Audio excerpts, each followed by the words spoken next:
Hola a todos, buenas tardes, bienvenidos a esta edición del Tech Science Summit. Allá están nuestros alumnos. Nos da muchísimo gusto que se hayan podido tomar esta oportunidad de asistir y le queremos dar la bienvenida a nuestro rector, el doctor David Garza, para que nos dirija unas palabras de bienvenida.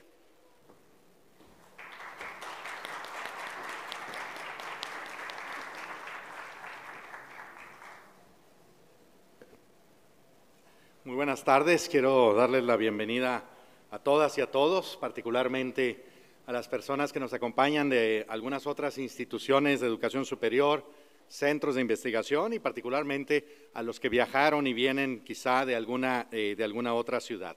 Bienvenidos al Tecnológico de Monterrey, bienvenidos a la ciudad de Monterrey.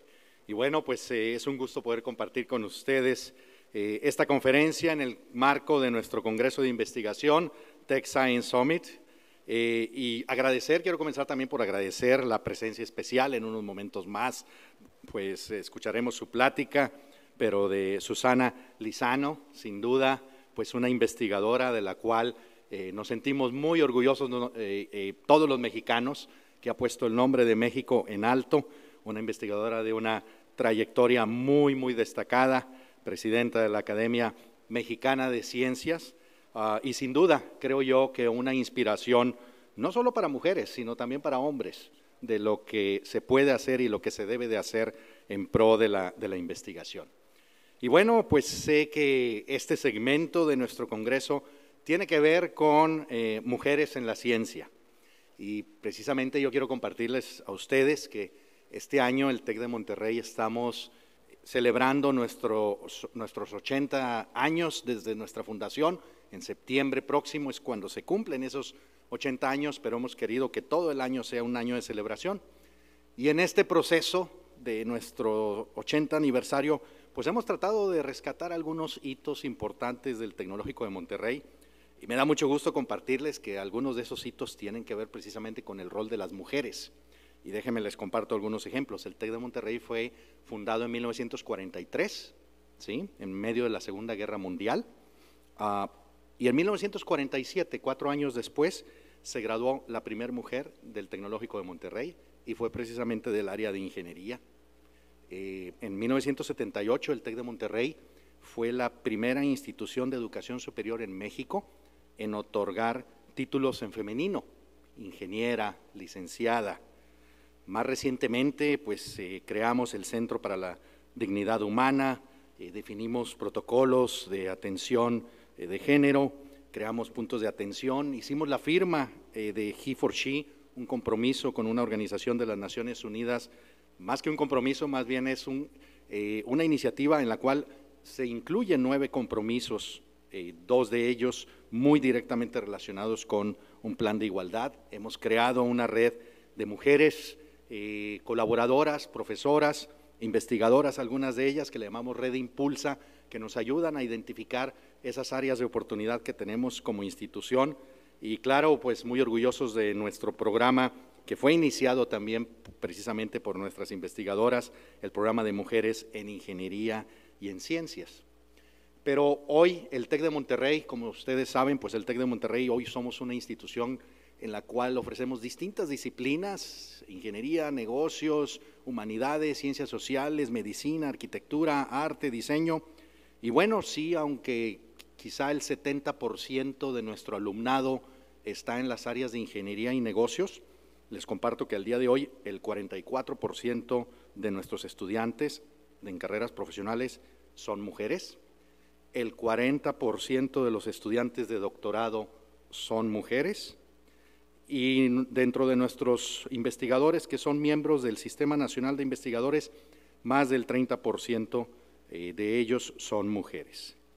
En tema de posiciones, mujeres en posiciones directivas, en el 2014 solo el 8% tenían alguna posición directiva, en el 2018 pues pasó al 18%, hoy estamos en el 27%. Y bueno, estos números nos dicen 2 cosas: hay avances, pero las brechas aún continúan, y es responsabilidad de todos ver cómo podemos y qué debemos hacer para ir cerrando esas brechas. Yo siempre he compartido que en este tema de género, me decían, ¿y cómo te imaginas el TEC de Monterrey dentro de 10 años en estos temas? Yo les digo, mira, yo creo que dentro de 10 años debemos de estar insatisfechos. Yo creo que es de estos temas en los cuales constantemente tenemos que preguntarnos ¿y qué más podemos y debemos hacer? Quiero, ya para cerrar y dar espacio pues a lo que todos venimos, ¿verdad?, a escuchar la interesante plática de Susana, quiero compartirles que recientemente pues estuve en Davos, en el Foro Económico Mundial. El TEC de Monterrey fue la única institución de educación superior de Latinoamérica invitada al Foro Económico Mundial junto con otras 18 universidades.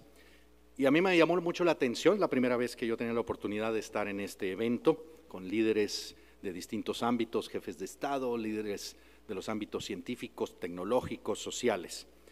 Pero lo que me llamó mucho la atención es que en lo personal, las pláticas que más me impactaron precisamente fueron mujeres las que impartieron esas pláticas. Un ejemplo, Ursula von der Leyen, la presidenta de la Comisión Europea, donde hablaba de su gran compromiso, del gran compromiso de la Unión Europea, sí con temas geopolíticos, pero también con temas relacionados con esta transición hacia una economía de neutralidad en emisiones de gases de efecto invernadero, y lo planteaba como quizá la más grande transformación de la historia que ha tenido y que va a tener la Unión Europea.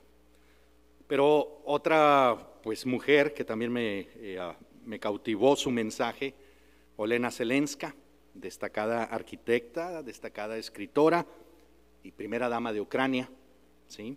Con todo lo que se está viviendo Ucrania, nos compartía pues sí las atrocidades y lo que estaban viviendo y lo que se ha estado viviendo. Pero me llamó mucho la atención una frase que dijo en ese foro, y que su frase decía: los que están aquí, todos ustedes que están aquí, son personas que tienen influencia, y eso tienen que ver y reflexionar cómo pueden y deben de utilizar esa influencia. Y traigo a colación esta frase porque yo creo que eso se aplica en todos los contextos, y yo diría eso se aplica el día de hoy aquí. Todos los que estamos aquí tenemos un interés por la ciencia, por la tecnología, por la ingeniería, por distintas áreas. Pero yo les diría también que todos los que estamos aquí tenemos esa capacidad de tener influencia, y debemos de ver pues cómo podemos utilizar positivamente esa influencia para seguir creciendo, para seguir desarrollándonos, para seguir teniendo todavía más casos de éxito y más situaciones exitosas de las mujeres en ciencia y en tecnología.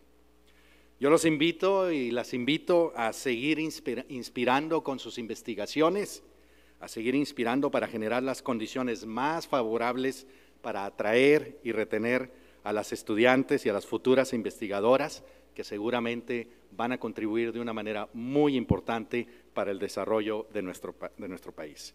Muchas gracias y que disfruten muchísimo esta conferencia. Bienvenidos.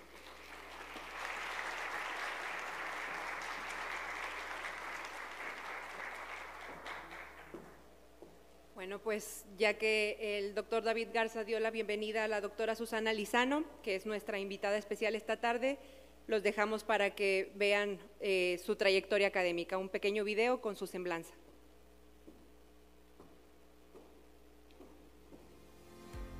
Susana Lizano Soberón es investigadora emérita y fundadora del Instituto de Radioastronomía y Astrofísica de la UNAM, así como investigadora emérita del SNI y miembro del Colegio Nacional.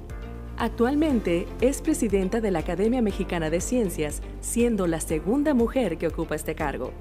Es licenciada en Física por la UNAM, así como maestra y doctora en Astronomía por la Universidad de California en Berkeley. Su carrera se centra en el estudio de la formación de estrellas, tema en el que ha realizado aportaciones fundamentales. El actual paradigma para la formación de estrellas de baja masa, como nuestro Sol, se basa en gran medida en las contribuciones de la doctora Lizano. Ha recibido numerosos reconocimientos, como la beca Guggenheim, la medalla Marcos Moschinsky y el Premio Nacional de Ciencias y Artes. Demos la bienvenida a Susana Lizano.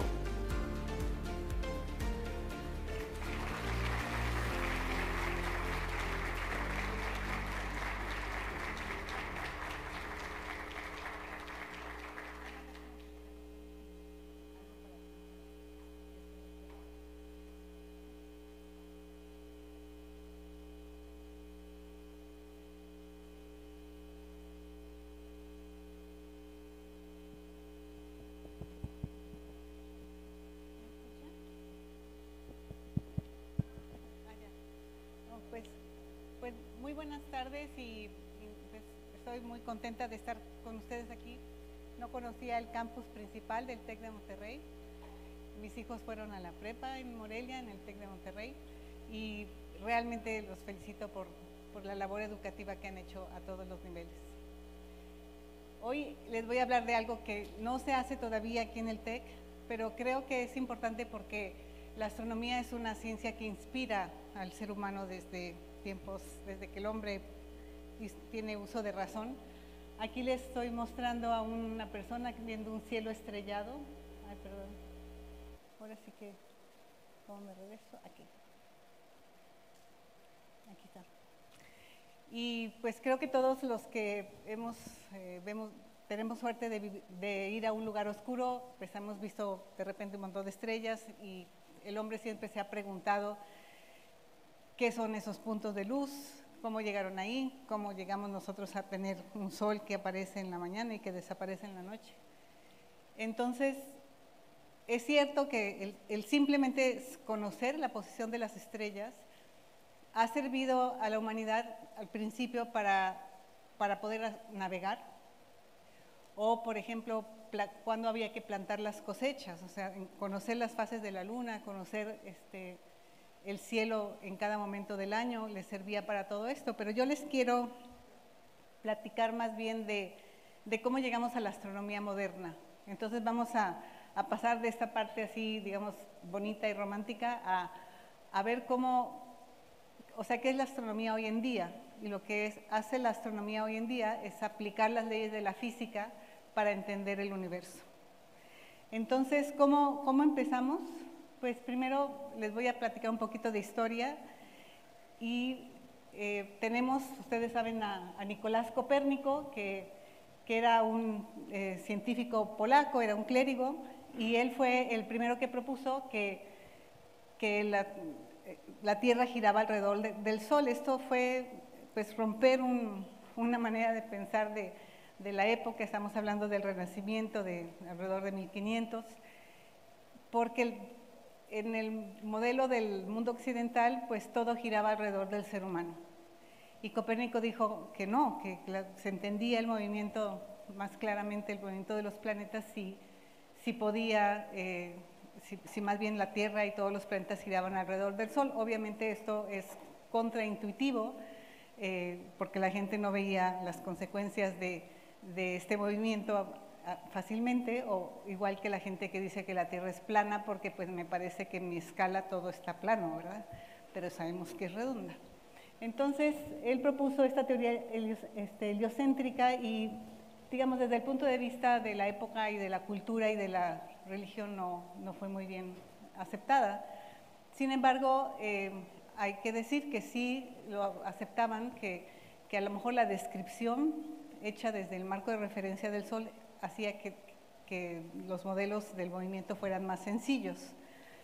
Luego vino Tycho Brahe. Tycho Brahe era un astrónomo danés y él es importante porque él realizó las mediciones más importantes, más precisas de las posiciones de las estrellas en el cielo durante todo el año. Tenía un tesoro de datos, ¿no? Y todo se basa en los datos. Y él construía sus propios instrumentos, tenía incluso un castillo que le hizo pues, el rey del momento en Dinamarca, desde donde él hacía estas mediciones. Con él fue a trabajar Johannes Kepler, que era un astrónomo alemán, y quería usar los datos de Tycho Brahe para ver cómo eran realmente las órbitas de los planetas alrededor del Sol. Como les digo, en esa época era un problema abierto. Cuando murió Tycho Brahe, Kepler se quedó con los datos. Creo que hubo una batalla familiar, pero no hubieran podido hacer nada con esos datos de todas maneras, y él descubrió las leyes del movimiento de los planetas. A lo mejor los han escuchado, que dice que los planetas se mueven alrededor del Sol en una elipse, que cuando el Sol está en uno de los focos, que cuando se acerca al Sol el planeta va más rápido y cuando se aleja va más lento. Y luego hay una tercera ley que dice que mientras más lejos están, más se tardan en dar la vuelta. Entonces, digamos, la Tierra da la vuelta en un año, pero yo creo que Saturno ya se tarda como 80 años en dar la vuelta. Me puedo equivocar en los números, pero así está la cosa. Entonces, pues estábamos así con Kepler y resulta que tenemos a Galileo Galilei. Galileo Galilei era un astrónomo italiano y él fue considerado el padre de la ciencia moderna porque él empezó a hablar del método científico, de recopilar datos y de ver qué decían los datos para poder tener una explicación. Algo muy importante es que empezaron a aparecer los telescopios, él hizo sus propios telescopios y empezó a mirar al cielo con los telescopios. ¿Y qué descubrió? Bueno, pues por un lado manchas en el sol, lo cual era algo, no sé si eso le causó la ceguera del final de su vida, pero él encontró que el sol no era una bola perfecta, sino que tenía manchas, ¿no? Encontró que había lunas alrededor de Saturno y de Júpiter, y esto, en particular las lunas de Júpiter, era como un sistema solar en miniatura. Pero lo más importante que encontró en el aspecto de, regresando a Copérnico, es que encontró que la luna presentaba fases así como lo hace la Tierra. Ustedes han visto la luna llena, la luna creciente, la luna menguante, la luna nueva. Lo mismo le sucede a Júpiter, y este comportamiento, el tener fases, solamente se explica si todos los planetas giran alrededor del Sol. De hecho, Tycho Brahe, por motivos religiosos, tampoco quería tener a la Tierra girando alrededor del Sol, era como restarle importancia a la humanidad. Pero, y Tycho Brahe había inventado un sistema muy complejo donde todo giraba alrededor del Sol, pero el Sol giraba alrededor de la Tierra. Y todo eso desapareció, o sea, con Galileo Galilei ya se desmoronó la teoría heliocéntrica. Él fue contemporáneo de Kepler y Kepler hizo estas leyes que explicaban bien el movimiento de los planetas con mucha precisión usando los datos que había obtenido de Tycho Brahe. Pero lo más importante, y aquí es donde empieza la astronomía moderna, es que después de la muerte de Kepler, Newton hizo su teoría de la gravitación universal. Entonces, con esta teoría, él pudo explicar por qué se movían los planetas según las leyes de Kepler. O sea, Kepler dijo, se mueven así, quién sabe por qué. Pero Newton dijo, se mueven así porque existe la gravedad, y la gravedad hace que, él demostró que cada una de las leyes de Kepler se desprendía de la teoría de la gravedad. Y aquí es donde empieza el aplicar las leyes de la física para entender, en este caso era el movimiento de los planetas, fue una obra monumental, obviamente, pero de ahí en adelante lo que hacen los astrónomos pues va a ser finalmente usar las leyes de la física. Ya sabemos cómo se mueven los planetas, pero ahora queremos ver cómo nacen las estrellas, cómo nacen las galaxias, cómo nace el universo, cómo evoluciona, por qué se producen estos brotes de rayos gamma, cómo se forman los hoyos negros que hay en el centro de las galaxias. O sea, todo esto se estudia observacionalmente, usando el método científico, pero se aplica la ley de la física. Entonces, esto es la astronomía. La astronomía pasó de ser esta ciencia puramente contemplativa, no era una ciencia, no, digamos, era cuantificar dónde estaban las estrellas, cómo nos movemos respecto a ella, a hacer pues realmente una ciencia en donde estamos tratando de entender por qué suceden las cosas. Entonces, dicho esto, que es la primera parte, les voy a platicar brevemente sobre la formación de las estrellas, que es el campo donde yo trabajo. Entonces, aquí ustedes pueden ver nuestra galaxia, la galaxia de Andrómeda, que la pongo aquí porque es muy parecida a nuestra galaxia, que se llama la Vía Láctea. Y la forma que tiene es como un disco de polvo, gas y estrellas que gira alrededor del centro, donde sabemos hoy en día que hay un hoyo negro en el centro. Nosotros no podemos sacar una fotografía de nuestra galaxia porque tendríamos que viajar distancias enormes, pero se conoce mucho de la estructura de la galaxia, y la galaxia, como les digo, es una galaxia, se llama espiral, como Andrómeda, y se llama así porque el gas que tienen este tipo de galaxias se acomoda en brazos espirales que se pueden ver a grandes distancias, porque este gas, que es un gas muy frío, una cantidad o sea, hay miles de billones de veces la masa del Sol en en este gas se acomoda, se forman lo que se llaman nubes moleculares, nubes donde el gas es molecular, hidrógeno molecular, muy, muy frías, y estas nubes moleculares van a ser las cunas de las nuevas estrellas. Entonces, en nuestra galaxia, que es la Vía Láctea, hay muchísimo material todavía para formar nuevas estrellas, y lo que sucede es que cuando se forman las estrellas, iluminan los brazos espirales, y por eso este tipo de galaxias espirales se pueden ver a grandes distancias. Sabemos además que pues, hay un hoyo negro de 4 millones de veces la masa del Sol en el centro de nuestra galaxia. Entonces, esa sería, si la pudiéramos ver, pues una imagen de cómo es nuestra galaxia. Entonces, les platicaba que hay estas nubes moleculares que son de gas, de polvo, muy, muy frías, tienen 10 grados Kelvin, que son como menos 273 grados centígrados, y tienen formas muy caprichosas. Aquí les muestro una que a lo mejor ustedes conocen, es la nebulosa de Orión.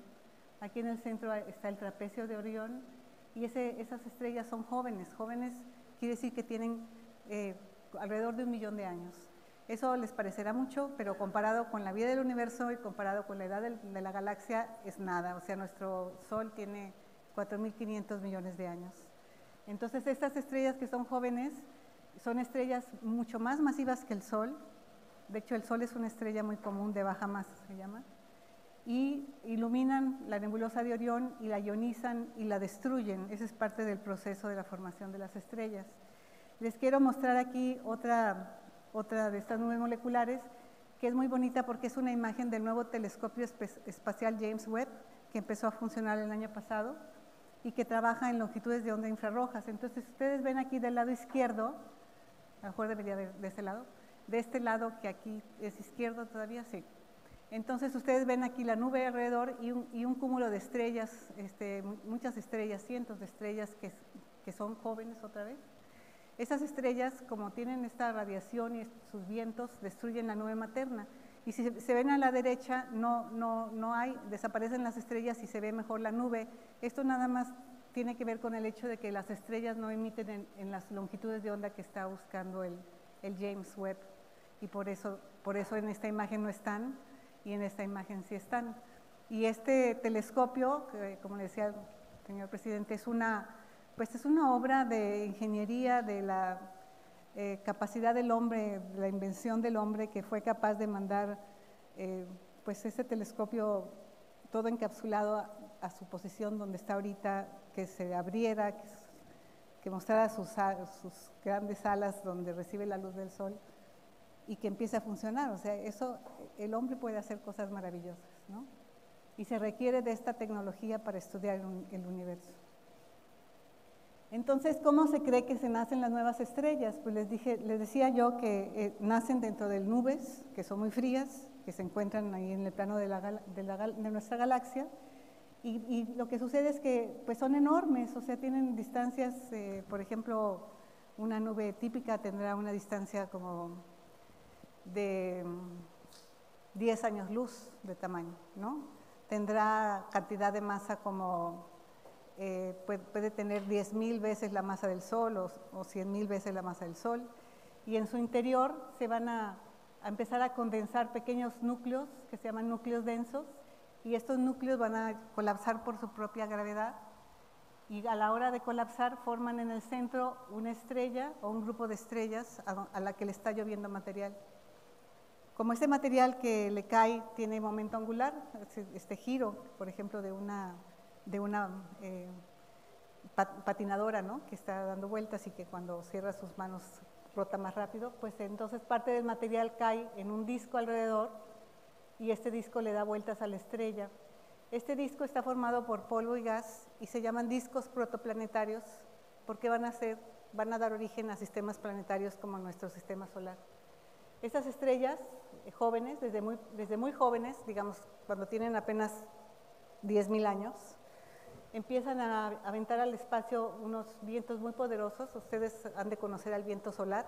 El viento solar es en nuestro Sol, está continuamente eyectando masa y de repente produce esas eyecciones coronales de masa que chocan contra la magnetosfera de la Tierra, que comprimen esta magnetosfera, producen las hermosas auroras boreales, pero también pueden pues interrumpir las comunicaciones de radio, ¿no? O pueden hacer saltar una central eléctrica. O sea, estos vientos de esas estrellas pues son muchísimo más fuertes que el viento solar. Y finalmente lo que hacen esos vientos es destruir la nube materna y nos permiten ver a la estrella joven con su disco alrededor que están formando planetas. Entonces, claro, esto es una caricatura, pero estos discos protoplanetarios ya se empezaron a observar desde la última década del siglo pasado. Aquí les muestro un sistema de 2 estrellas, perdón, un sistema binario de 2 estrellas que están, es como si tuviéramos a otro sol, no sé, a la altura de Saturno. Entonces aquí cada una de las estrellas tiene su propio disco, esta es la emisión del polvo, la que estamos viendo. Y aquí, por ejemplo, pues nada más les muestro, esto ya es con un telescopio más reciente, que está en Chile, que se ve la superficie del disco alrededor de la estrella. Y lo que sucede con estos discos es que tienen todavía mucho material, tienen polvo y gas, que son los materiales para formar los planetas. El polvo es muy poquito, pero es muy importante, porque lo que va a suceder es que cuando nacen los discos, pues tienen polvo pequeñito, como de una micra. Eso se puede observar en la luz que emiten estos discos. Ahorita les voy a enseñar imágenes. Se puede saber de qué tamaño es el polvo que hay en los discos. Y ese polvo tiene que ir creciendo poco a poco hasta formar lo que se conoce como planetesimales, que son rocas como de 1 kilómetro. Esa parte no se puede observar todavía. Y esas rocas empiezan ya a atraerse gravitacionalmente para hacer un núcleo, como un planeta Tierra pequeñito, ¿no? Pequeñito, ¿por qué? Porque están los planetas grandes como Júpiter, y para hacer un planeta gaseoso grande, pues este núcleo pequeño tiene que empezar a jalar gravitacionalmente gas mientras va dando vueltas alrededor de la estrella central. Entonces, así es como se cree que se forman, es un modelo donde se van coagulando los pequeños granos, luego finalmente la gravedad le ayuda a formarse, a volverse más grande, y cuando hay mucho gas, empieza a acumular gas y se vuelve un planeta gaseoso como Júpiter, Saturno, Urano o Neptuno. Entonces, pues aquí les pongo una caricatura otra vez, pero ahorita le vamos a las observaciones. Aquí hay un disco de gas y polvo que está alrededor de la estrella. Aquí están los granitos que van creciendo. Estas primeras etapas se pueden observar hoy en día. Y aquí finalmente queda pues un sistema planetario como nuestro sistema solar. Entonces todo este proceso tiene que ocurrir en unos cuantos millones de años, como en 5 millones de años ya desaparecen, o 10 millones de años desaparecen los discos. Y todo eso tiene que ocurrir rápidamente. Entonces, ¿qué es lo que hemos observado? ¿Qué es lo que, de esta historia que les platico, qué es lo que sabemos? Por ejemplo, desde principios de este siglo, bueno, en la primera década, aquí en el 2009, se empezaron a observar discos que tenían hoyos en el centro, y lo que se esperaba es que, aquí veo un modelo de una simulación numérica, donde está un disco protoplanetario y un protoplaneta que da vueltas, y lo que se ve es que se alimenta del material que está a los lados y va creando una brecha. Entonces, cuando se encontraron estas simulaciones, estas observaciones, entonces lo que se estaba encontrando era un disco más avanzado en su evolución, donde ya había producido planetas que habían limpiado la zona central. Estos se llamaron discos de transición, precisamente porque están en la transición para formar planetas.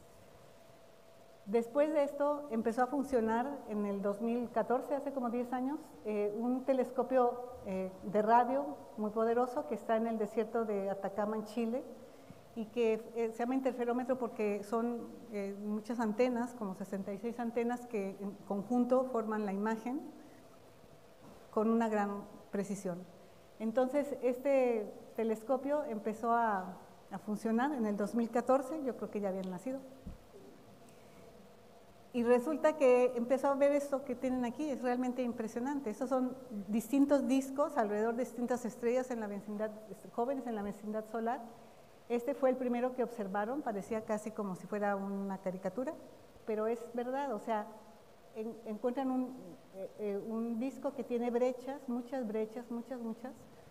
y esas brechas parecen estar indicando pues esta formación de planetas ya ocurriendo en estas fuentes. Aquí tienen, por ejemplo, otro disco más viejo, que también es muy claro las brechas que existen alrededor. Y también encontraron brazos espirales en los discos. Eso no lo pueden hacer para cualquier disco, es un disco que está lo suficientemente cerca para que este telescopio que se llama ALMA, el que está en Chile, pues sea capaz de hacer una imagen con esa precisión. Entonces, lo que se sabe hoy en día es una revolución para el estudio de estos objetos, es que desde edades muy tempranas esos discos tienen estas subestructuras que parecen estar indicando la formación de planetas. Entonces, ¿qué le pasa a los discos al final? Bueno, en la siguiente etapa, ¿qué pasa a los 5 o 10 millones de años? Pues que la estrella evapora todo el gas que tiene el disco, y ya nada más quedan los planetas que lograron formarse y quedan pues escombros, se llaman discos de escombros, porque estos discos pues tienen el material que no logró formar planetas. Nuestro sistema solar tiene discos de escombros, o sea, tienes de donde los cometas que recibimos, que recientemente hubo un cometa que se pudo ver a fines de febrero, son este tipo de material, estos escombros, esas rocas que quedaron en las afueras del sistema solar, que vienen en órbitas muy elípticas a visitar al Sol y que se regresan, ¿no? Como el cometa Halley. Pero no sé si ustedes lograron ver al cometa número no sé qué, que estuvo aquí visitándonos a fines de febrero. Entonces, estos discos de escombros también se ven, y nuestro sistema solar también tiene escombros de la formación del sistema solar. Y aquí lo que les muestro es una imagen de estos discos. Esta es una caricatura, pero aquí hay una imagen de un disco de escombros obtenida con el gran telescopio milimétrico que está aquí en México, en Puebla. Entonces, es muy chistoso porque se pasa el disco millones de años tratando de crecer el polo y formar rocas más grandes y formar un núcleo planetario, y en esta etapa de discos de escombros, los choques entre las mismas rocas deshacen todo este trabajo y empieza a volverse otra vez el polvo cada vez más pequeño. Entonces, ¿por qué es importante estudiar estos discos protoplanetarios? Bueno, porque nos van a explicar cómo se formó nuestro sistema solar, que vemos aquí, ¿no? Tenemos al Sol, a los planetas interiores, que son Mercurio, Venus, la Tierra con su luna, Marte, un cinturón de asteroides que puede ser un planeta fallido, algo que no logró concretarse, Júpiter y Saturno, Urano, Neptuno, que son los planetas gaseosos, y aquí viene uno de estos visitantes de los escombros exteriores. Entonces, la pregunta es, ¿existen planetas alrededor de otras estrellas? Porque este proceso que yo les estoy diciendo ocurre en todas las estrellas que se forman, y sí existen planetas, y de hecho, el primer planeta que se observó se llaman exoplanetas. Se observó en 1995, era un planeta tipo Júpiter, un poco más grande que Júpiter, girando alrededor de una estrella tipo solar, un poquito más masiva que el Sol, como 11% veces más masiva, pero un planeta rarísimo porque es un Júpiter que hacía una órbita a una distancia menor que Mercurio de la Tierra. O sea que en 4 días este Júpiter daba vueltas alrededor de la estrella. Y estas se llaman ahora Júpiters calientes porque son estos enormes planetas que están muy cerca de la estrella. Entonces, este fue el primer, se llaman exoplanetas, o sea, planetas girando alrededor de estrellas distintas al Sol. Y por este descubrimiento le dieron el premio Nobel en 2019 a Michel Mayor, que está aquí, y a Didier Queloz, que era su estudiante de doctorado. Estaba haciendo mediciones, buscando los exoplanetas, ellos fueron los primeros que los reportaron, y compartieron el premio Nobel con James Peeble, que es un cosmólogo. Entonces, este descubrimiento abrió todo un campo en la astronomía. Hoy en día hay detectados más de 5.700 exoplanetas, y si ustedes buscan en esta dirección aquí, los mantiene al día de cuántos exoplanetas hay cada día. Entonces, este proceso de formación planetaria ha sido realmente, se espera que ocurra alrededor de cada una de las estrellas. O sea, no es que el sistema solar sea algo único y es el único que tiene planetas. No, cada estrella que nació con sus planetas, con una arquitectura muy distinta posiblemente a la nuestra, pero tiene planetas, seguramente tiene planetas, ¿no?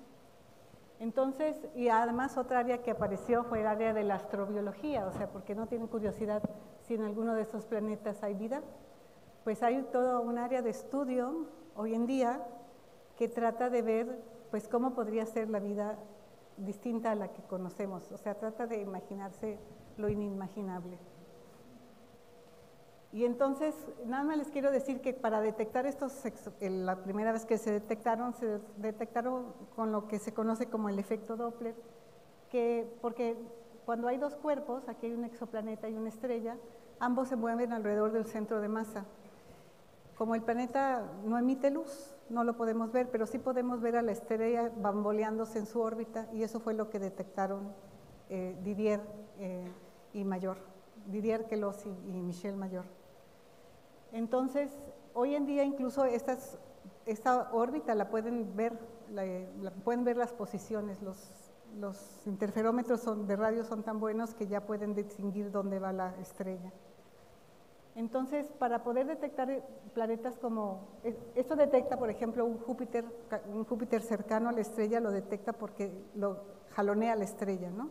Gravitacionalmente. Sin embargo, si queremos un planeta chiquitito como la Tierra, pues no le hace cosquillas a la estrella. Entonces, la forma de detectar los planetas tipo terrestre es a través de eclipses. Ustedes no sé si han podido alguna vez, sí les ha tocado en su vida, pero no sé si les tocó ver el tránsito de Venus sobre la faz del Sol. O sea, como Venus, pues se ve un puntito negro que va tapando un poquito de la luz del Sol. Pues eso es lo que hacen ay, perdón, es que hago la que no debe ser, perdón. O sea, estos planetas pequeñitos tipo terrestre pasan enfrente de la estrella y ese pequeño eclipse se puede medir, y eso es lo que han medido. Otra cosa que han podido hacer es medir en fases muy tempranas del planeta, de la vida del planeta, pueden medir aquí, por ejemplo, este es un disco protoplanetario. Aquí está la estrella central que no se ve brillante porque estamos viendo esto en longitudes de onda de radio, pero este puntito aquí es un exoplaneta y además este planeta tiene polvo alrededor como un disquito propio que puede formar hasta 3 lunas, o sea, no quiere decir que las vaya a formar, pero las puede formar. O sea, hay muy pocas imágenes de este tipo, pero ya hasta imágenes de exoplanetas hay. Entonces, se han lanzado al espacio muchos, bueno, no muchos, pero varias sondas, varios satélites que tratan de buscar estos tránsitos y por lo tanto los exoplanetas. Y de hecho la sonda Kepler que está aquí funcionó hasta el 2018 pues vio muchos eclipses y muchos candidatos a exoplanetas. Luego tienen que corroborar que vuelven a pasar enfrente de la estrella, ¿no? Que es algo periódico. Y hoy en día está funcionando este satélite que se llama TESS, por sus siglas en inglés, que es Transiting Exoplanet Survey Satellite, que está monitoreando 200,000 estrellas en el cielo buscando estos eclipses. O sea, dentro de poco vamos a tener muchísimos más, vamos a conocer muchísimos más exoplanetas. Sin embargo, no solamente nos interesa pues, que haya muchos exoplanetas, sino la siguiente pregunta es, ¿cuáles de esos exoplanetas podrían tener agua? O más bien agua en forma líquida. ¿Por qué? Porque esa es la biología que nosotros conocemos. Entonces, digamos, si hay una estrella muy caliente, pues los planetas tienen que estar un poquito lejos para que el agua no se evapore, o si se van demasiado lejos el agua se vuelve hielo, ¿no? Entonces se define una zona habitable alrededor de cada una de las estrellas, dependiendo de qué tan caliente es, y esa es la zona donde si hay agua, el agua podría estar en forma líquida. Entonces, digamos, ahora se pregunta uno, ¿cuántos de esos exoplanetas existen en la zona habitable de su estrella? Así como ilustración, si nosotros nos fijamos en el sistema solar, la zona habitable o en la zona donde el agua podría ser líquida es donde están los planetas Venus, la Tierra y Marte. Sin embargo, sabemos que Venus no tiene agua porque tiene un efecto invernadero tremendo y entonces las temperaturas son como las de un horno de 400 grados. Y ya vemos también que la Tierra tuvo agua en el pasado, hay indicaciones de que la Tierra, y tiene hielo en los polos, pero hay huellas de ríos en la superficie de Marte, pero no tiene hoy en día agua. Entonces el hecho de estar en la zona habitable no implica que haya agua, nada más implica que pudiera haber agua en forma líquida. Entonces hay un observatorio en Puerto Rico que está aquí su dirección, que lleva la cuenta de cuántos de los exoplanetas que se han encontrado están en la zona habitable de su estrella, y hasta ahorita se han encontrado 59 exoplanetas de este tipo. Entonces, ¿qué es lo que está pasando que tiene a la comunidad muy interesada? Pues que se lanzó el James Webb el año pasado, como les dije, y que el James Webb va a observar pues las atmósferas de los exoplanetas en la zona habitable. ¿Y qué es lo que está haciendo? Pues está tratando de buscar moléculas que se llaman biomarcadores que indiquen alguna actividad biológica. Por ejemplo, en la Tierra, el oxígeno lo producen las plantas, el CO2, pues los mamíferos, el metano, pues los mamíferos, ¿no? Entonces, eso es lo que está tratando de buscar, este tipo de moléculas y ya lo está haciendo. O sea, aquí les muestro un espectro donde el James Webb detectó agua en un exoplaneta, nada más que no era un exoplaneta rocoso, sino era un exoplaneta tipo Júpiter caliente, ¿no? Entonces, dentro de poco vamos a tener noticias de si encuentran ese tipo de moléculas en estos 59 exoplanetas. Y eso habría que ver si se produjeron de alguna forma que no sea biológica, o sea, hay mucho trabajo todavía que hacer. Pero ustedes, en la época de ustedes, yo creo que sí van a poder saber si encuentran o no evidencia no de enanitos verdes, pero sí de moléculas que indiquen alguna actividad biológica que puede ser microscópica, puede ser bacterias, pero eso ya es muy impresionante, ¿no? Entonces, también, nada más quería decirles que pues hace un par de años llegaron a Marte 3 naves, el Alamat la mandó los Emiratos Árabes, Tianwen 1 fue China, y Perseverance es este robot que mandó Estados Unidos. Y lo que están haciendo es, no solamente hay que irse a los exoplanetas, sino en nuestro sistema solar, en Marte, que sabemos que hubo agua en el pasado. La pregunta es si hay alguna evidencia de vida microbiana en nuestro sistema solar. Entonces, bueno, pues yo los dejo aquí con este resumen, nada más de que quiero, o sea, estamos estudiando cómo se forman las estrellas en nuestra galaxia, y cada una de esas estrellas va a formar un sistema planetario, y cada galaxia tiene 100,000 millones de estrellas, entonces ustedes multipliquen cuántos planetas hay. Bueno, debería haber, por lo menos, ¿no? Y muchos de ellos van a estar en la zona habitable, y muchos de ellos van a poder tener una química parecida a la que hay en la Tierra.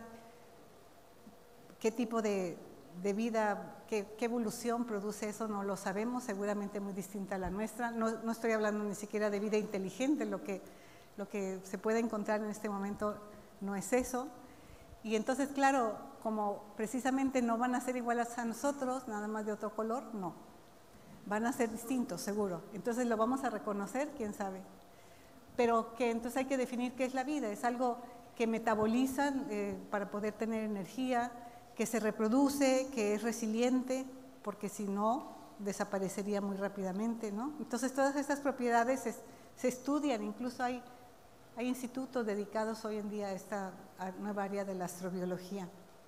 Y ya nada más los quiero dejar con pues una reflexión, ¿no? ¿Qué pasa si encontramos evidencia de vida en otro planeta? O sea, ¿cómo cambiaría esto nuestra visión de otra vez el hombre en el universo? Es como una revolución equivalente a la revolución de Copérnico, ¿no? Muchas gracias.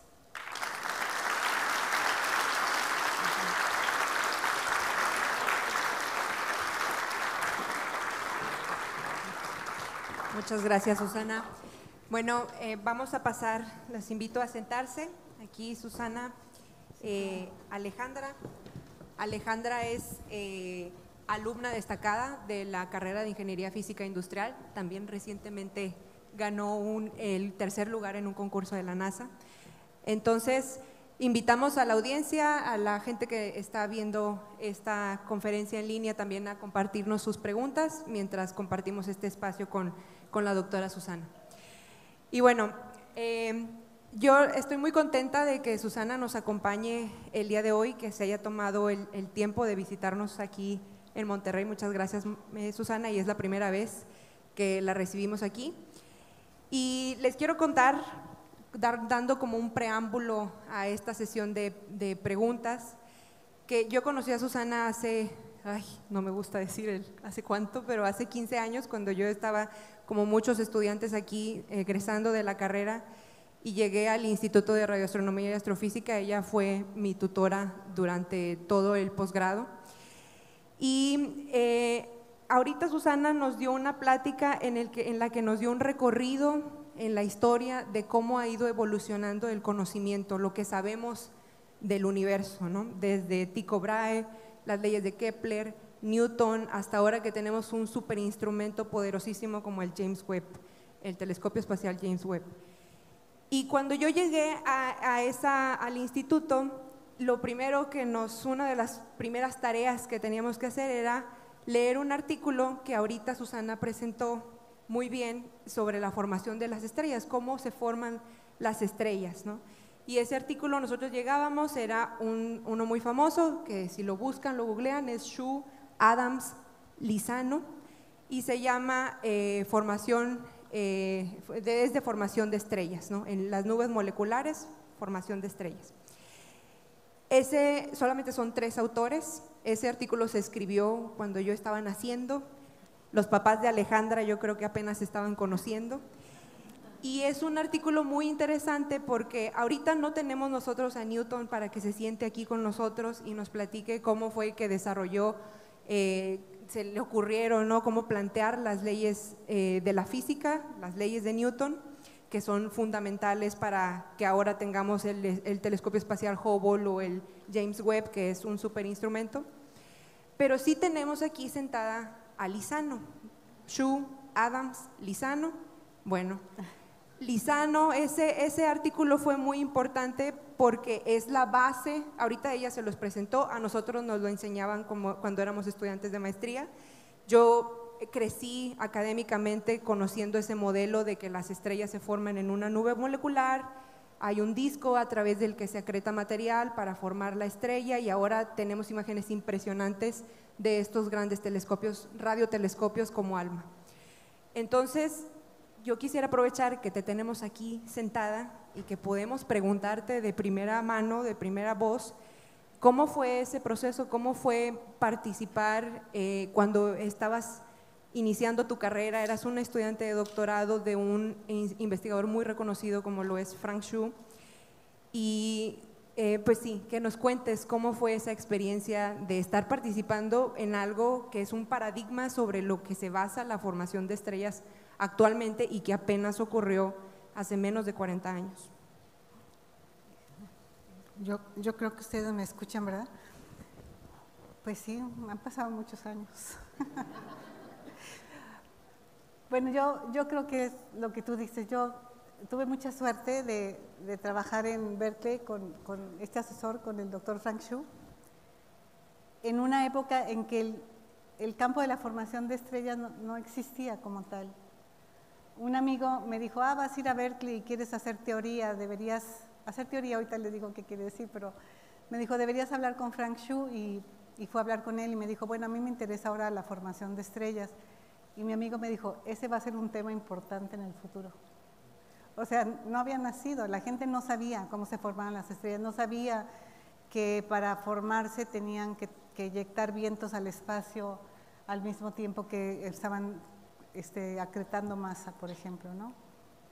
Y fue una época muy, muy emocionante, y yo creo que lo único que yo puedo decir es que yo fui muy afortunada.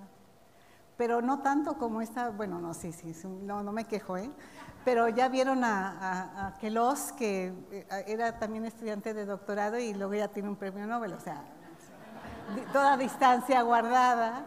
Yo estoy muy feliz de haber trabajado con Frank Shu, pero lo bonito de la investigación es que no se sabe, Carolina, no se sabe a dónde va, qué vas a encontrar, y lo que sí es cierto es como en ese momento estaban naciendo el campo de la formación de estrellas, había muchos fenómenos aislados que nadie sabía conectar, y lo único que puedo decir es que fue gracias a Frank Shu.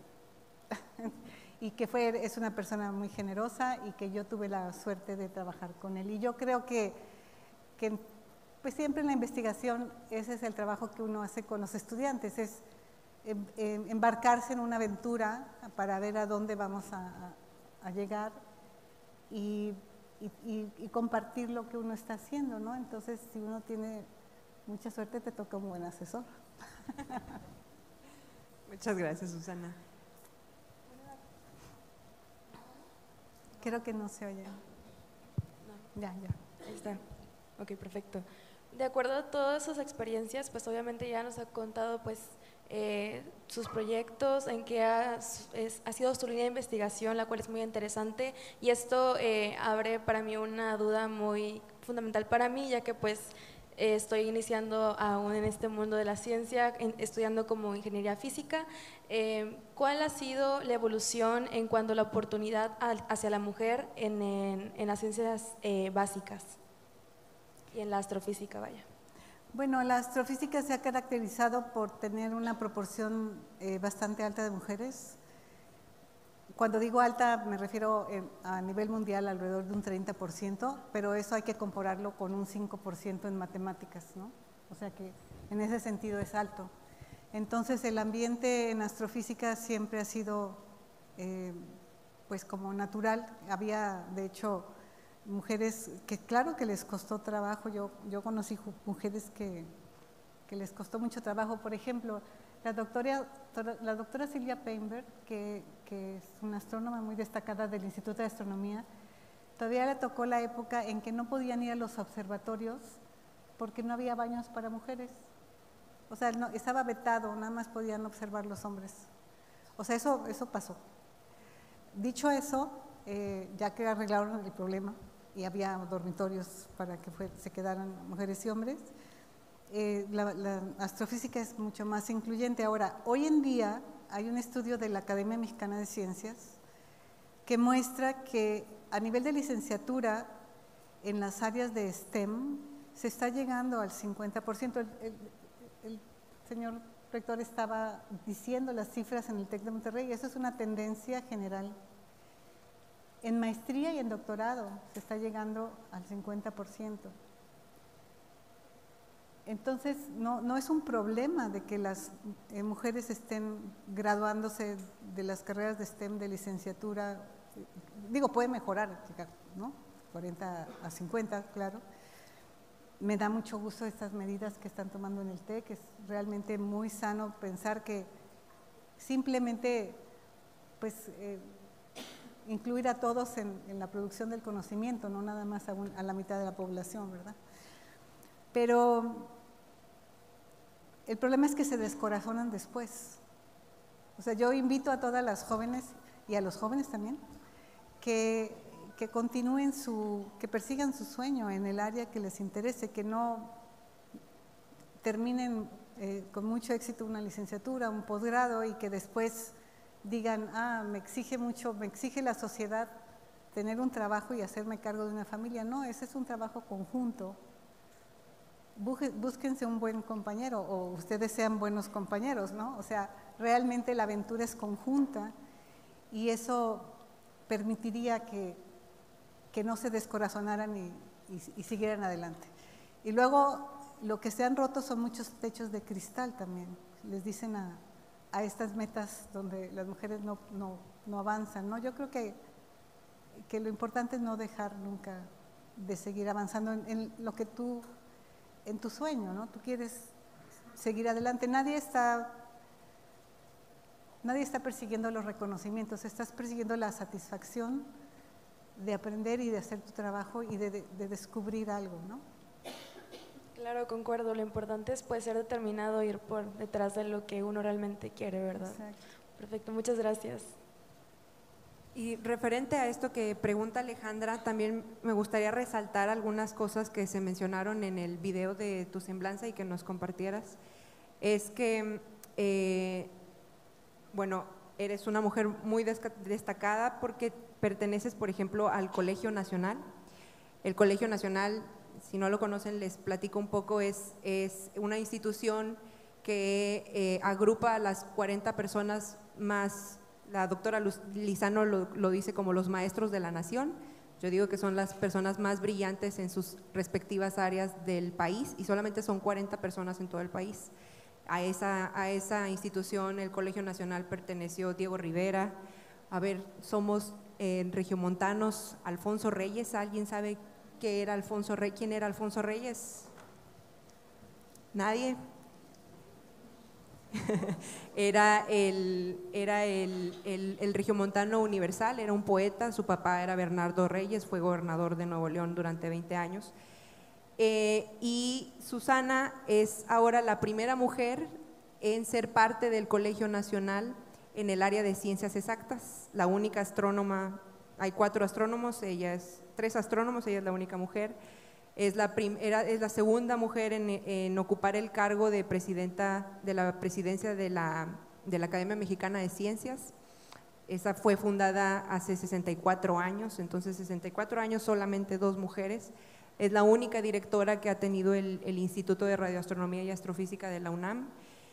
Y respecto a eso, Susana, a mí me gustaría que nos compartieras cómo ha sido ese proceso, cómo se ha dado que aparte de que haces investigación de frontera, también hayas accedido a estas instituciones, a cargos directivos. ¿Y cómo ha sido tu experiencia habiendo tan pocas mujeres en estos cargos? Bueno, eso es, como yo lo veo, como yo lo viví al menos, es que en México uno tiene la oportunidad todavía de construir instituciones.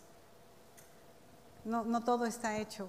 A veces pienso que si uno vive en un país desarrollado como Estados Unidos y uno está trabajando o no está, no importa, pero en México sí es posible hacer la diferencia, sí es posible ir a un estado donde no hay ciencia o donde no hay astronomía, por ejemplo, o crear un nuevo campus. O sea, hay oportunidades para hacer estas cosas y entonces el trabajo de los mexicanos es más difícil porque quizás las condiciones no son óptimas, pero es un trabajo valioso porque sabes que es algo que va a permanecer más allá de lo que tú puedas hacer. Entonces, lo que a mí me tocó fue la construcción del campus de la UNAM en Morelia y del Instituto de Radioastronomía y Astrofísica.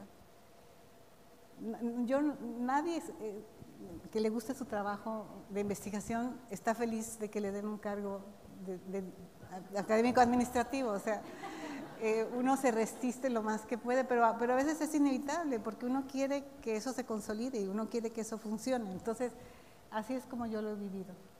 Y luego, en el caso de la Academia Mexicana de Ciencias, es como también un servicio a la comunidad, ¿no? Un servicio para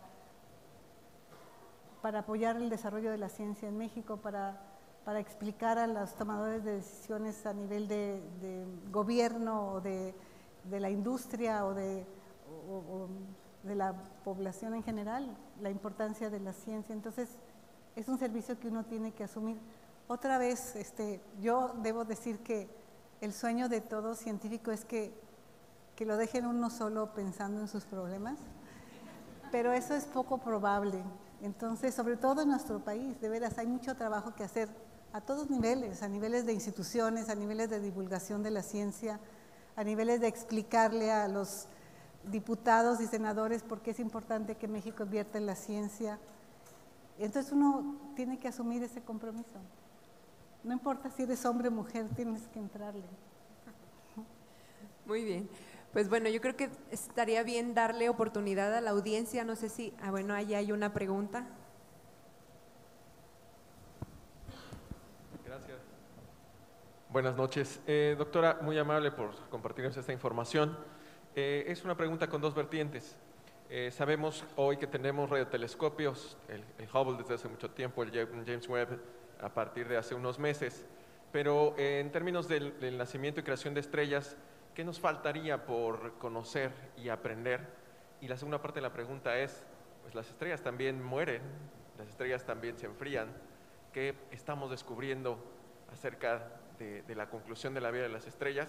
Y obviamente todo este conocimiento, esto que falta por saber y aprender, pues ¿qué nos sirve? Porque pues finalmente nosotros tenemos nuestra estrella que pues nos da y alimenta todos los días. Gracias. Sí, yo creo que es muy importante, quizá empezamos por la parte final, ¿para qué nos sirve la ciencia básica? Esa es una pregunta importante, ¿no? Que hacen todos los tomadores de decisiones, toda la gente que tiene el dinero. Primero, yo les diría que el hombre es más allá de comer y vestirse, o sea, de alimentarse y vestirse y sobrevivir. El hombre tiene un espíritu, una curiosidad, una imaginación, y yo creo que la ciencia básica es la búsqueda de entender la naturaleza, no solamente el cosmos, sino cómo funciona la naturaleza. Y entonces uno se pregunta, ¿y para qué?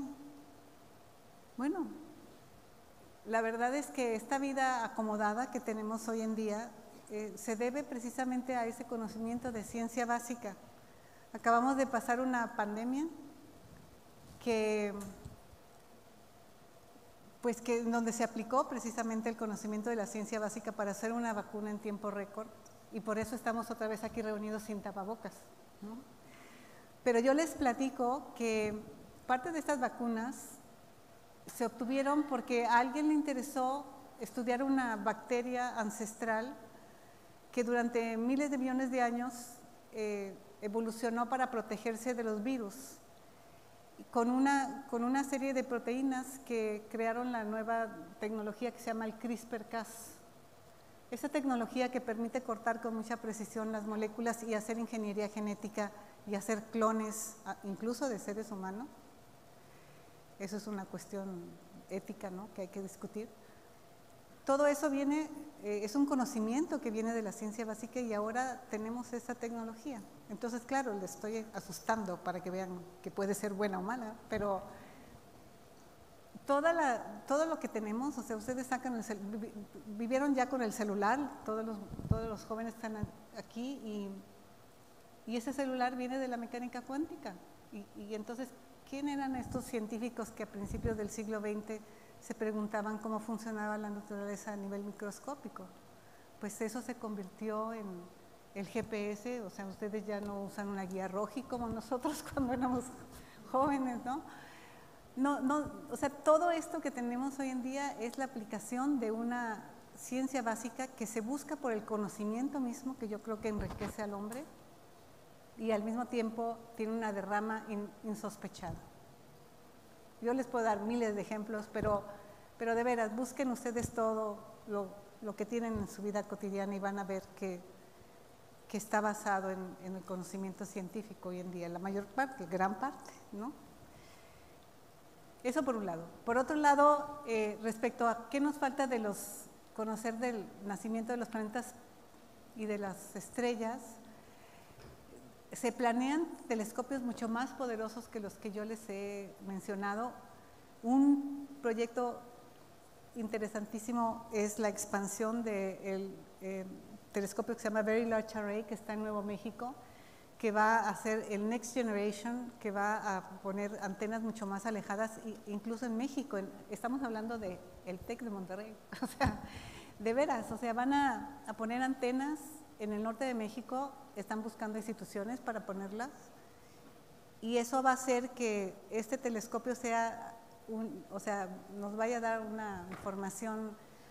Por ejemplo, yo les enseñé los discos protoplanetarios, que se ve la gran escala, se ven los surcos creados seguramente por protoplanetas, pero no se ve la región interna donde se forman los planetas tipo terrestre.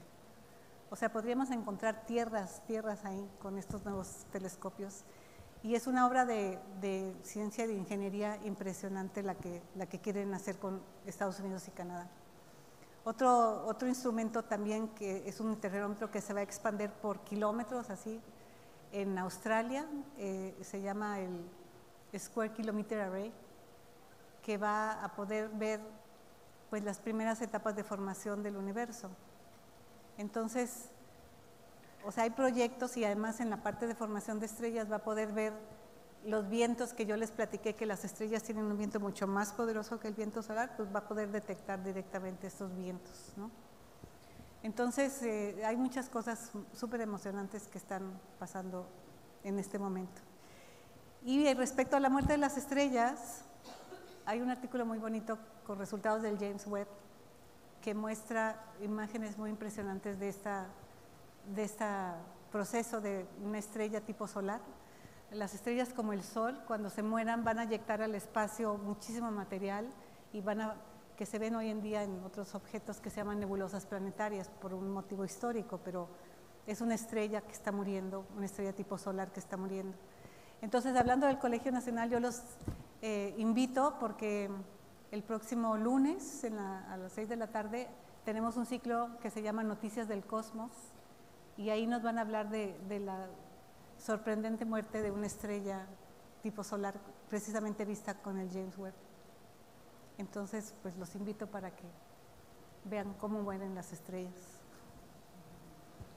Sí, súper interesante que pues vamos a tener esa oportunidad con el Next Generation VLA. Ojalá que nos podamos involucrar porque le da pie no solamente a alumnos de ingeniería física industrial, de electrónica, de mecatrónica, para el desarrollo de toda la instrumentación de estos telescopios. Incluso déjenme decir que otras, bueno, me llama mucho la atención todo lo que no es astronomía, o sea, todo lo que se sabe de otros campos que no son astronomía. Y estando en la academia tenemos un ciclo de conferencias donde nos hablaron sobre los paneles solares que se llamaba usar la energía del sol 2 veces. Entonces, no solamente estás hablando de estas áreas, sino que seguramente si se usan paneles solares, luego se pueden cultivar abajo de los paneles solares. O sea, también las áreas de agronomía y las áreas biológicas están relacionadas con estos grandes proyectos. O sea, realmente es sorprendente lo que se puede hacer hoy en día. El impacto. Ahí hay una pregunta aquí de azul. Aquí al fondo, de este lado. Ok. Doctora Susana, 2 preguntas breves. Uno, desde su punto de vista como presidenta de la Academia Mexicana de Ciencias y con su largo recorrido, ¿qué significa el que las universidades privadas, específicamente el Tecnológico de Monterrey, tengan impulso hacia la investigación científica? Pues hace 20 años, 30 años, se concentraba todo en las universidades públicas. ¿Cómo interpreta usted esta apuesta del tecnológico hacia la investigación científica? Y mi segunda y última pregunta es, hablaba usted de los jóvenes cuando egresan y se les llega a romper el corazón frente a las dificultades. Una de las dificultades actuales es que es difícil la incorporación al mercado laboral, sobre todo, por ejemplo, incorporarse a universidades o institutos grandes porque no hay plazas. ¿Qué opina usted de esta corriente que hay de jóvenes científicos que están formando sus propios centros de trabajo, sus propias empresas de base tecnológica, startups, etcétera, como otra opción para que crezca el ecosistema? Gracias. Gracias. Bueno, primero que nada me parece fantástico la apuesta del TEC, que tiene investigación de primer nivel. Yo tengo colegas que aprecio mucho aquí en el TEC, que están haciendo óptica de primer nivel. O sea, la investigación la tienen que hacer todos, la tienen que hacer las universidades públicas, las tienen que hacer las empresas privadas, la tienen que hacer las universidades privadas. Y esta distinción está muy mal. Y el hecho de que no les paguen el SNI a los investigadores de las universidades es algo que está muy mal también. O sea, el ecosistema somos todos, ¿no? El SNI es el Sistema Nacional de Investigadores. O sea, la investigación se debe fomentar desde todos puntos de vista para todos los que lo hagan, ¿no? Entonces, la inversión del TEC yo creo que ha dado frutos fantásticos. Y además, algo que es muy interesante es el enfoque de aplicación, que que nosotros en las universidades públicas, debo decir que estamos rezagados en ese sentido. El buscar la aplicación tecnológica de la actividad científica, a mí me parece que el TEC es un modelo a seguir, estoy convencida de ello, ¿no? Ahora déjenme contarles una historia importante respecto. Yo sé que el sistema está cerrado, o sea, nosotros los viejos estamos quitando los espacios de los jóvenes para ingresar a las universidades, aunque debo decirles que mi plaza ya se la dieron a alguien, o sea que tengo mucha suerte porque no me ven feo en los pasillos como diciendo ya retírese, ¿no? Entonces, yo soy emérita y por eso ya algún joven que veo todos los días, que es muy dinámico, ya le dieron mi plaza. Entonces, lo que yo creo es que, o lo que les iba a contar más bien, es que tampoco es realista, o sea, todo este talento que se está formando en las universidades. ¿Qué es un científico? Un científico joven como ustedes va y se prepara y estudia y aprende a resolver problemas usando la ciencia y de repente un problema distinto y aprende a pensar y aprende a ser crítico y aprende a enfrentarse a cosas que no se esperaba, ¿no? Bueno, ¿por qué eso se va a quedar dentro de una universidad? Eso no está bien. Mis colegas en Estados Unidos gradúan a 10 estudiantes y de ellos 1 se va a la academia y 9 se van a la industria. Debo reconocer que en México la industria no los está captando, excepto en Monterrey.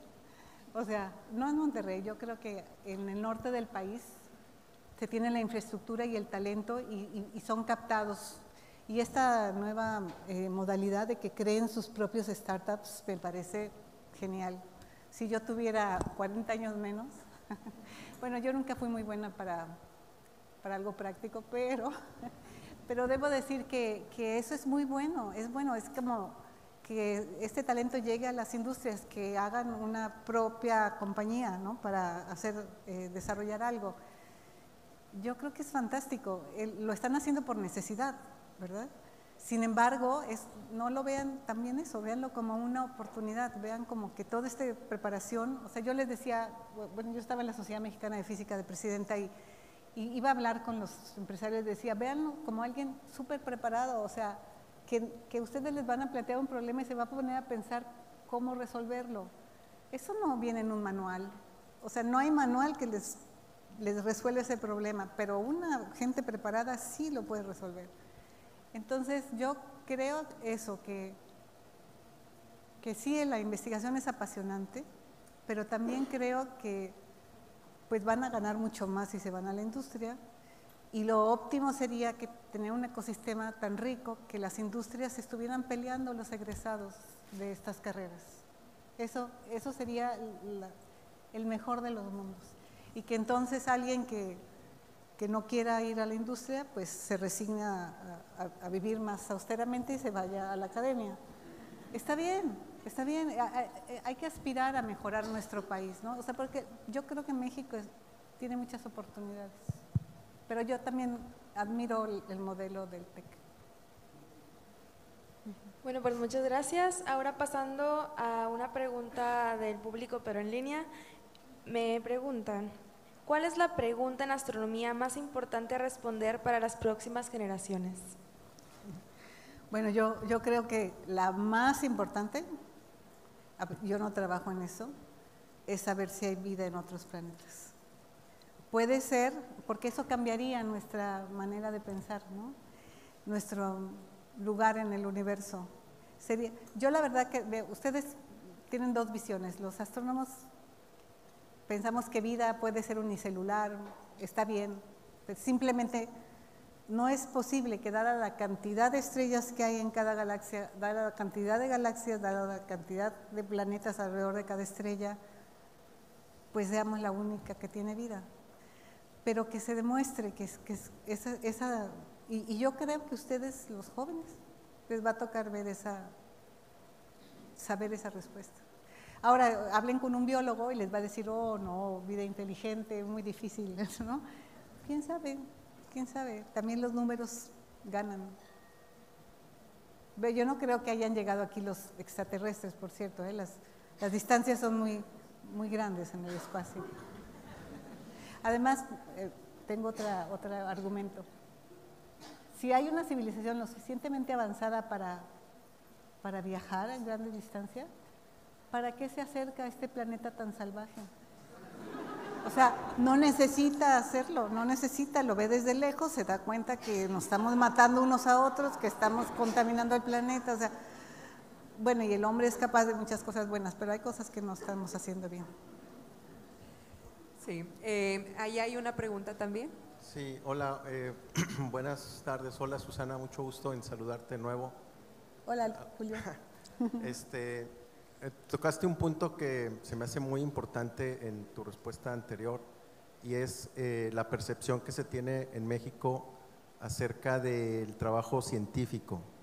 Es común escuchar frases, incluso yo las he escuchado varias veces dirigidas hacia mí, que dicen, terminaste de profe, ¿no? Pues como que no encontraste otra cosa y cosas así por el estilo. Entonces, me ha tocado experiencias en otros países en donde la gente de la calle tiene como un respeto muy intrínseco hacia la actividad científica de los profesores, a todo nivel, ¿no? Pero esa percepción, pues desgraciadamente no está en México. Y a veces esa percepción de la gente, digamos, común, se traslada a la gente que toma decisiones en compañías y a veces el trabajo científico universitario se siente como que no es útil, como que no es, tiene una repercusión inmediata.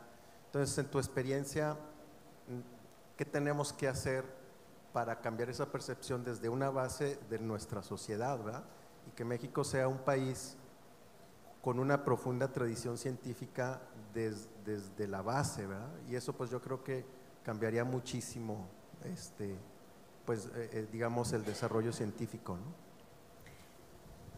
Yo creo, Julio, que los científicos tienen una responsabilidad de divulgar el conocimiento que tienen y en cada ocasión de explicarle a la gente cómo este conocimiento se aplica a su vida cotidiana o a su enriquecimiento como ser humano. O sea, yo creo que nos toca a los científicos que durante mucho tiempo en México al menos no era una tradición hacer este tipo de actividad, ¿no? O sea, tú dirás, acabaste de profe, que a mucho orgullo, ¿no? Todos somos profe, pero la divulgación se veía como algo así menos que profe, ¿no? No, la divulgación es la base de compartir con la gente el conocimiento científico, de que vean por qué es útil, o sea, es nuestro trabajo cotidiano, o sea, nosotros sí tenemos que hacer esto en cada momento. Yo creo que es la única manera. Podría decirte mejorar el sistema educativo, otras recetas, pero digamos a nivel de cada uno de nosotros, yo creo que hay que divulgar este conocimiento y explicárselo a quien se deje, aunque se cansen. Miren, por ejemplo, otra cosa que aprendí recientemente. Uno habla de mecánica cuántica y del entrelazamiento de dos partículas, ¿no? Que quiere decir que le mide uno propiedades a una y que sabe lo que sucede con la otra. Dos partículas que interactuaron. Bueno, esa partícula puede estar aquí, la otra puede estar en la luna, pero están entrelazadas. Eso es una propiedad de la mecánica cuántica, algo en que Einstein no creía y que después probaron distintos científicos que se podía medir. Bueno, ya se midió que es cierto que eso sucede a nivel cuántico, tú lo has de saber mejor que yo. Bueno, eso ya se está usando para encriptar de manera segura. Entonces, pues ¿tú crees que eso habría que explicárselo a un banquero? Yo creo que sí, ¿no? O sea, nosotros nos toca ir a decirle, ¿sabe qué? Eso viene de la mecánica cuántica. O vean todos sus GPS y les dice que aquí 3 metros a la derecha está el Starbucks. Bueno, si no hubieran correcciones de relatividad general en los satélites que están dando esa información, estaríamos más o menos en el medio kilómetro está el Starbucks. O sea, yo creo que sí es importante que nosotros mismos divulguemos esta información. Muy bien, pues vamos a una última pregunta de la audiencia virtual para concluir.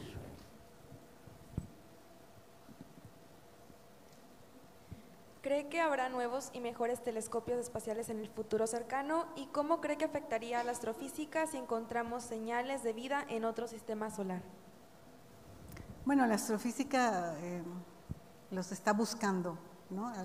Señales de vida en otros sistemas solares y creo que los astrónomos en general, por este asunto de que hay muchas estrellas y muchos planetas, nosotros pensamos que algo vamos a encontrar. En cuanto a telescopios espaciales, yo creo que algo tan poderoso como el James Webb no se está planeando, ¿verdad, Carolina? Sin embargo, en la Tierra, se están construyendo los telescopios gigantes.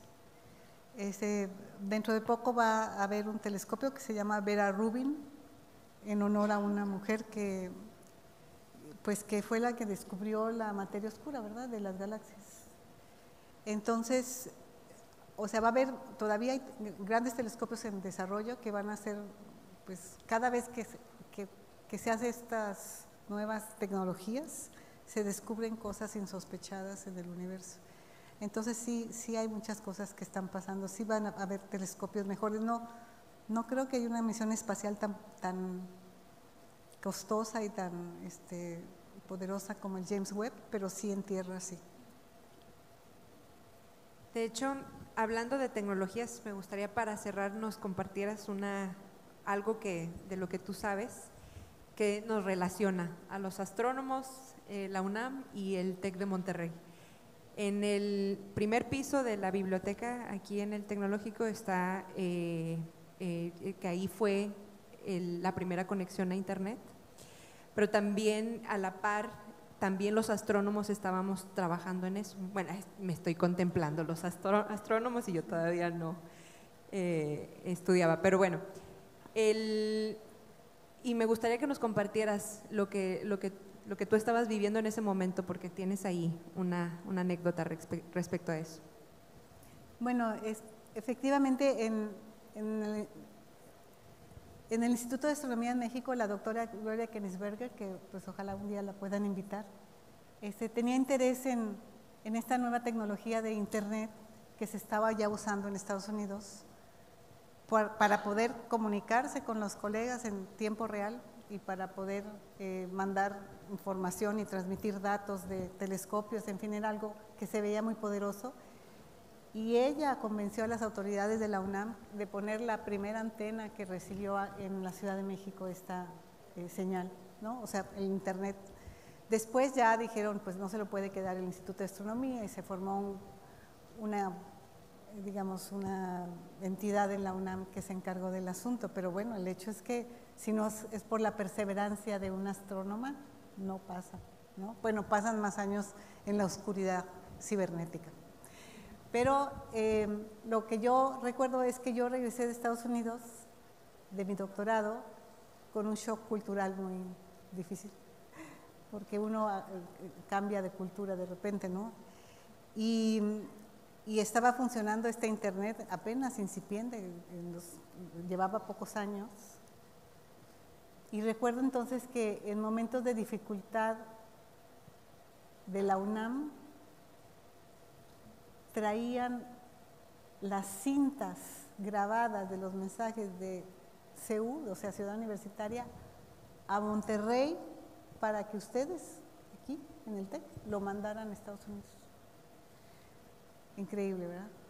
Yo decía, ¿por qué no me contestan? Ya escribí hace 2 semanas y pues es que no había llegado la cinta aquí al TEC.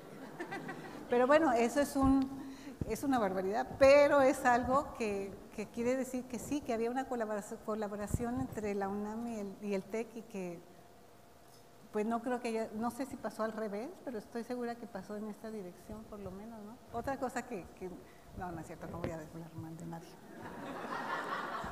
Mejor ya, aquí lo dejamos. Pero esa es muy bonita, esa realmente es. Sí, lo comento porque pues esto que comentabas ahorita respondiendo la pregunta del doctor Julio Gutiérrez, profesor de IFI, de Ingeniería Física Industrial, de sensibilizar a la población de que la ciencia básica es importante. Al menos yo veo la astronomía como todos tenemos proyectos personales, ¿no? Metas personales, los estudiantes ahorita graduarse y así, pero como humanidad, ¿cuál es nuestra meta, ¿no? Como humanidad, ¿a qué aspiramos? Y creo que la astronomía es una meta conjunta de la humanidad y que también lleva a aportes que benefician a la sociedad a corto plazo, a largo plazo, pero que en la vida cotidiana nos ayudan a mejorar la vida, como por ejemplo, simplemente un ejemplo de esto es el Internet, nació de la necesidad también de la astronomía, como muchas otras aplicaciones más que podríamos comentar. Y lo digo por lo que comentabas también y las preguntas, la pregunta frecuente es la vida, ¿habrá más vida en otros lados? Pues es una cuestión de la curiosidad humana, de la naturaleza humana, saber si hay más vida y si podríamos irnos a otros planetas eventualmente en el futuro. Y también pues por eso invité a Alejandra, porque pues aquí estamos 3 generaciones distintas de ciencia, de mujeres en la ciencia.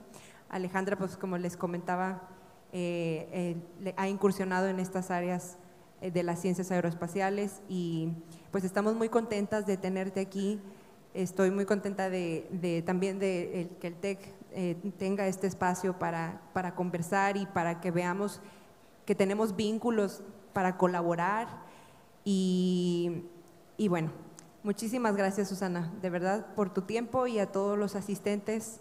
Igual pueden encontrar ahí a la doctora Susana en el Instituto de Radioastronomía y Astrofísica, y pues yo creo que es todo por ahora. Muchas gracias. Muchas gracias. Muchas gracias.